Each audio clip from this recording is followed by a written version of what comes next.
Hello there guys, welcome back to Younes Talks Football, welcome back to a brand new video. I hope all of you are doing well today. This is a very interesting video. We've got some Chelsea topics to discuss, but at the end of this video, there is one piece of news that I have to mention because we were talking about Gordon for 60 million.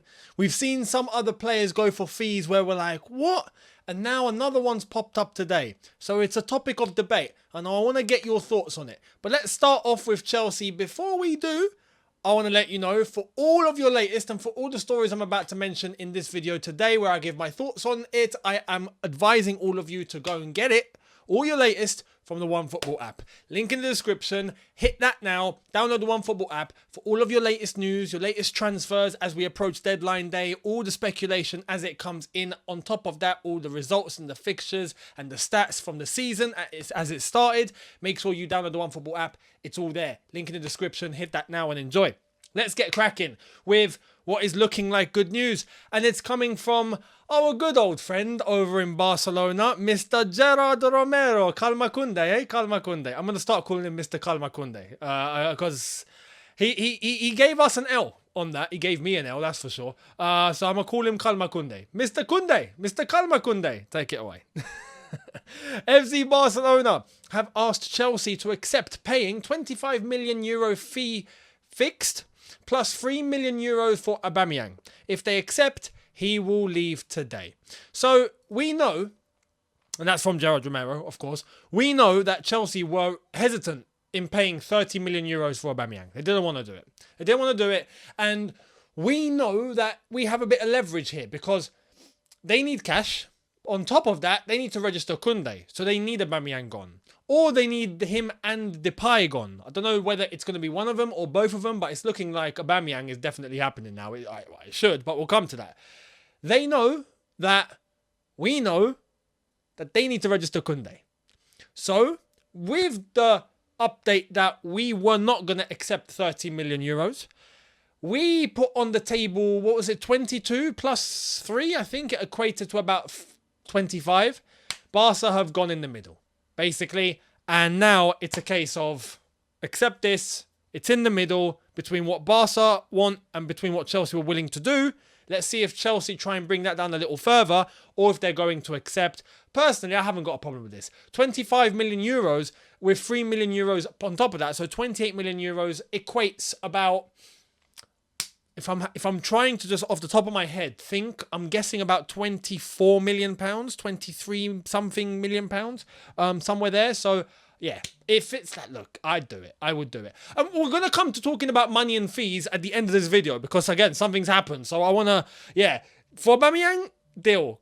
Considering what I'm going to talk about later and considering some of the other players that we've seen and Anthony Gordon and all of those happening, would you pay this for Aubameyang? I would. So, yeah, that's the latest with Aubameyang. Gerard Romero saying that it could be done later today. We'll see what happens. And, yeah, later on, if it comes out, I will try and get a video out as much as I can. If it's tomorrow, then it's tomorrow. But Aubameyang to Chelsea is looking like it's getting very, very close. Now, Fofana. What's going on with Fofana now? Fabrizio tells us this, saying, it's not over yet for Wesley Fofana to Chelsea. Wesley's pushing to join Chelsea. It's his dream and obsession. So negotiations are expected to continue after £70 million bid turned down. Talks are still ongoing with intermediaries in order to find the best solution soon. I have to be completely honest with you guys. Yeah, I at first was thinking, yeah, no, you know what? He wants to move. Leicester, I think, are starting to turn. There's days left. And we know that there's going to be another bid put in, but we know that they want above 80. Our latest bid was 70. Are we really going to jump and put 10 million on the table in the next week? I don't know. And even if we did that, would Leicester still go, no, we want more? We want 85. They could. This is why now, I'm going to be honest. After reading this, I'm a little worried. I'm a little worried that Fofana might stay at Leicester. And I hope that Chelsea finds some sort of an agreement. And you know what? I don't really blame Chelsea here. I accept that Chelsea are trying to get best value for money here. Leicester are not budging. And they've not done any business. And they have a price. And they're like, no, look, we want this price. Take it or leave it. But that's a lot. £85 million is a lot. Anyway, talking about money and fees, as I said, we're going to come to that at the end again. So we'll see. Wesley Fofana, I'd like to think because he's pushing for the move, he desperately wants the move. He's now training with the Leicester under-23s. That's where Brendan Rodgers has put him because he's going to be a detriment to the team and the squad. He wants to go. So surely the only solution is to take money. Even at this point, if Leicester go, how much are you putting on the table for the next bid? We go 75. Surely they turn around and go, look, 77 and we'll call it a deal. You know, or something. Like, just take the lump sum, yeah, and just let the player go. He's unhappy. Let him leave. So I understand that this could be an issue. I'm worried that this could drag on a bit too long, even beyond deadline day, and then nothing happens. I don't know. We'll wait and see. Let me know your thoughts. Do you think that's going to happen? I'd love to get your thoughts on that one.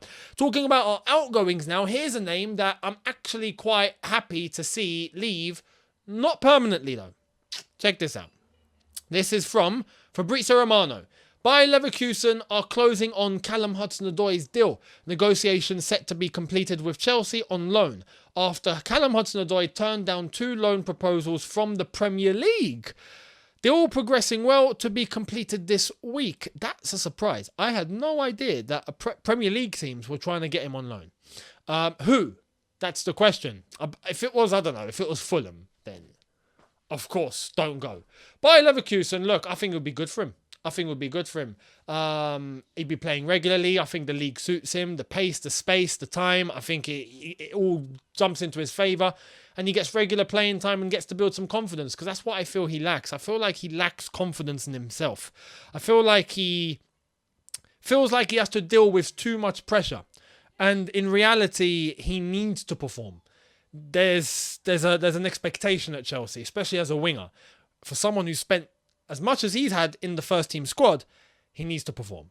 And sometimes where he comes to the final pass, the final shot, the final decision, it's like he freezes. I don't know if that's because of pressure, or he thinks he's doing the right thing, or he hesitates, or I don't know. But I feel like in Germany, he gets more time, he gets more space, he gets more freedom. I feel like he'll find his feet, he'll develop, he'll build up his consciousness, he'll up the ante a little bit, he'll come back to Chelsea, and hopefully he'll be banging. We'll wait and see what happens, though. He'll really get to test himself, and we'll get to see what he's truly made of over in Leverkusen. So this would be good. Fabrizio Romano went on to say, because there was an update just before the recording of this video, so Bayer Leverkusen and Chelsea are in direct talks today on final details of Callum Hudson-Odoi loan move to get it signed soon after players' green light. Buy option and potential buyback clause are still being discussed. This is an interesting one. A buyback? Look, here's the thing. A potential buy option, a potential buyback. Could we actually be seeing Callum Hudson-Odoi leave Chelsea for good? At this rate, it's a possibility. Would I be totally against it? I'd like a loan, personally, and to see what he will do away from Chelsea and then make a decision. So if that is the case, if we can loan him out, see what he does, then there's a buy option at the end of the loan, cool. And then a buyback on top of that, cool. I think that would be fair. So let's see what he does. If he goes to Bayer Leverkusen, it's looking like he's going to be heading there. I wish him the best. Hopefully he bangs. Hopefully he does good out there. And then we'll make a sound decision when it comes to the time where we have to decide to bring him back or to leave him there. It is what it is. But Callum Hudson-Odoi over to Bayer Leverkusen, I think is going to be very, very good for him. More on the outgoings. Nizar Kinsella tells us, exclusive, RB Leipzig urgently need a central defender and have joined the race for Trevor Chalobah. Chelsea prefer to loan rather than sell, which makes a move to Tottenham unlikely. Inter and Roma still interested. Hang on. When were Tottenham interested in Chalobah? That's what I want to know. And why is that even a thing? If I was at Chelsea and Tottenham came knocking and went, open the door, it's Tottenham. What on earth are you doing here? What do you want? Trevor Chalobah? I'd slam the door in their face. Shut up and leave. It's Tottenham. Come on. We don't do business with Spurs. We don't. They don't do business with us. We don't do business with them. That's just the way life is. That's just the way the universe works. That's just the law of physics. You know? It's like gravity. You drop something, it hits to the ground. When Tottenham and Chelsea talk, well, we don't. we want a player from them. It's not happening. They want a player from us. It's not happening. It is how it is. So they want Chalobah. I never thought that was even a thing. If that was a thing, Tottenham, see you later. But RB Leipzig, Trevor Chalobah, well, at least he gets to go and hang out with Timo Werner out there. But we'll see what happens there, because this depends on Fofana. If we get Fofana, Chalobah goes on loan.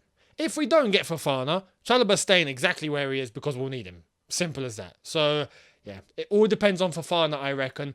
Let's see. Now, news on Hakim Ziyech, another potential outgoing. There's a lot of players leaving, isn't there? Check this out. Ajax and Chelsea have new round of talks scheduled to discuss Hakim Ziyech's deal. He's considered priority target for Ajax, waiting for Man United new bid for Antony. Ziyech had 2 meetings with Ajax board in the last 4 days. Now time to discuss between the clubs. The buzz depend on Antony to Manchester United. Man United, hurry up please. Can you please put in a bid that Ajax are going to accept? That way we can start doing this, because this is the truth of the situation. Ziyech trained yesterday. There was an open training session at Stamford Bridge. It was online. It was live for everyone to see. You could see Hakim Ziyech was there. He was training. That was even after he jetted off to Amsterdam, spoke with Ajax, then come back. It's clear his head's not here. Right? And, do I even blame him? No. It's probably best for Chelsea. It's probably best for him. It's best for Ajax. It's best for everyone here if he goes back to Ajax. Happy days. He gets to play regularly again. He gets to be in a league and an environment where he thrives, unlike at Chelsea. That's just how it is. So, Man United, get your hair on. I'll hurry up. Bid for Antony. Get that done. Ajax can then come in for Hakim Ziyech properly. But then, as a consequence, it would mean that we will need to be getting a right winger. Hands down. But this is where I get a little worried. There's not much time. If we let go of Hudson-Odoi on loan, Hakim Ziyech leaves to Ajax, they get Antony, boom. Now, all of a sudden, we need a right winger. Because we'll have Pulisic. And, well, Sterling I don't count, because Sterling's playing every single week. But you know what I mean? But in terms of who we can rely on, who's the backup? Who's there that we can turn to? I mean, not even just turning into. I mean, if we have Sterling, whoever's up top, who's on the right? It's scarce. We do need to get a right winger. There's talks about Rafael Leao. Is it going to be Anthony Gordon? Questions. With what? A week left of the window? Questions. So, yeah, we need to hurry up. If Ziyech is going to leave. See you later, mate. Thank you for everything. See you later. Let's move and get someone fast, because there's no much time. This is what I was initially scared of. If you remember, at the beginning of the window, I was like, I hope we do our business in the first week. Here we are still trying to buy 5 players. Anyway, it is what it is. Now, talking about fees and money and how it's gone bonkers. It's gone bonkers. Let me give you the latest. This is what has happened over at Newcastle. Newcastle United have agreed a deal to sign striker Alexander Isak from Real Sociedad. 22 years old Sweden international has been pursued by and linked with a host of clubs, but is now on course for a move to St. James's Park. Reports in Spain accurate. He goes on to say, in line with reports emerging from Spain, the fee for a proposed Isak to Newcastle transfer is in the region of £60 million.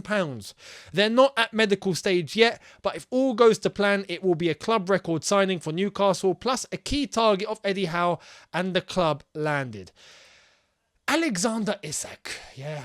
Isak is an interesting one. Isak is an interesting one because he's good. He's good. 22 years old, he's good. I will take him. Happy days. In terms of a striker and someone that I think is going to progress into a decent striker, I would say, cool. Has he done enough to prove himself yet? Like right now, has he actually done? Has he blown people's minds? Some would say yes and some would say no. Personally, I don't think he's done that just yet. You know, if we're talking in terms of his time so far, he has 105 games, total 132 games, 44 goals, right? Career total, that's for Real Sociedad. Career total, 192 games, 77 goals. It's decent. It's decent. At Real Sociedad, it's not as decent as his entire career when you incorporate everything in relation to time as Borussia Dortmund and past that when he was a lot younger. Do we even count that? But his time at Real Sociedad, is it that impressive? for £60 million, and apparently it could be a little bit more, 62, 63 in terms of add-ons and etc. What is going on with these values? What is going on with these fees? Personally, someone like Alexander Isak, Real Sociedad, I would like to think that he maybe costs 35 million, 40 million. At best, 60 million. I mean, the market's gone. The market's broken. I don't see anything wrong with getting Isak. If you're a Newcastle fan, Isak will do good for Newcastle, I think. I think in terms of levels, in terms of where Newcastle are, in terms of what they're trying to bring, the profile of player, this, that, and the other. Isak is a good acquisition for Newcastle. We already know Newcastle, I believe, are doing things perfectly. I think they're building themselves slowly, right? They're not trying to get Mbappe. They can if they wanted to. They got the money, believe me. But they're not doing that. They're trying to build foundation on top of foundation on top of foundation. Get the level of the entire team up first before you try and attract the next level. That way, over 2-3 seasons, you have not just brought in a couple of superstars, you've invested in the entire squad and you've upped the level of the entire squad. And that's the right thing to do. Because Newcastle have time. They're not exactly expected to win the Premier League title next season, are they? So getting someone like Isak, who's rated fairly high, cool. But 60 million. I understand Newcastle doing this because they have the money. I've answered the question. They have the money. 60 million for them is like me picking out 60p out of my pocket. It's not a problem. Actually, I don't have cash on me right now, but you know what I mean. But 60 million for Alexander Isak. What does that do for the market? It's the same thing it does when you talk about Gordon going for 60 million from Everton. You talk about these other players that are leaving for astronomical fees. Crazy times. When you think about those sort of players, let's take a Gordon or we take an Isak for 60 million, right? So how much are you buying Mbappe for then? Is it actually going to be 300 million? It's getting stupid. It's getting dumb. Really dumb. From a financial perspective for the clubs involved, it's not dumb. Because they wouldn't be putting that money on the table if they know they're going to be making a loss. They just wouldn't. They know they're going to be making profits. They know they're going to be in the green. It's as simple as that. Or in the black if you're talking, economically. But it's the way it is. However, from a logical standpoint, from a morality standpoint, it's dumb. It's dumb. This is going far. It's going really far, man. And yeah, I mean, does my club have a part to blame in it? If we do get Gordon for 60 million, absolutely. So yeah, I worry for where football's going in terms of fees and money and all of that. It's getting bombastic. It's getting dumb. It's getting stupid. So we'll wait and see how it all pans out. But let me know your thoughts. Isak, 60 million plus. Do you think that's a good deal? Do you think it's not? Let me know down below. I'd love to hear it. But thank you all for watching. Much appreciated. Leave me know your comments in the comment section below. Hit the subscribe button if you are new. Hit the notification bell to be notified once I've uploaded. Smash the like button if you've enjoyed this. Download the OneFootball app now. Link in the description. And I'll see all of you tomorrow for a brand new one. Have a good one, people. See you then. Take care. And peace.